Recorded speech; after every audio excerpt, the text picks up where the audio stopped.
ഒരു തവി എത്ര കാലം കറിയിൽ കിടന്നാലും തവിക്ക് കറിയുടെ സ്വാദ് അറിയുകയില്ല തന്നെ. വിവേകമില്ലാത്തൊരു മനുഷ്യൻ എത്ര കാലം ഒരു ബുദ്ധിമാനുമായി സഹകരിച്ചാലും അവന് ബോധമുണ്ടാകണമെന്നില്ല.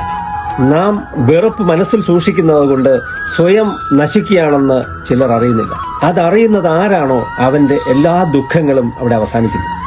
ചളിയുള്ള കുളത്തിൽ ഒരു താമരപ്പൂ ഭംഗിയോടെയും വാസനയോടെയും എങ്ങനെ വിടർന്നു നിൽക്കുന്നുവോ അതുപോലെ ദുഷിച്ച സമൂഹത്തിൽ അറിവില്ലാതെയും ആസക്തിയോടെയും ജീവിക്കുന്നവരുടെ ഇടയിൽ നന്മ നിറഞ്ഞവൻ ശോഭിക്കുക തന്നെ ചെയ്യും. ഒരുവൻ യാത്ര ചെയ്യുമ്പോൾ തനിക്ക് സമാനനെയോ അല്ലെങ്കിൽ തന്നെക്കാൾ ബുദ്ധിയുള്ളവനെയോ സഹായത്തിന് ഒപ്പം കൂട്ടണം. അങ്ങനെയുള്ളവരെ കിട്ടാത്ത പക്ഷം ഒറ്റയ്ക്ക് നടന്നു പോകുന്നതാണ് ഉത്തമം. ബുദ്ധിശൂന്യനെ കൂടെ കൂട്ടിയതുകൊണ്ട് ഏതൊരു സഹായവും ഉണ്ടാകില്ല.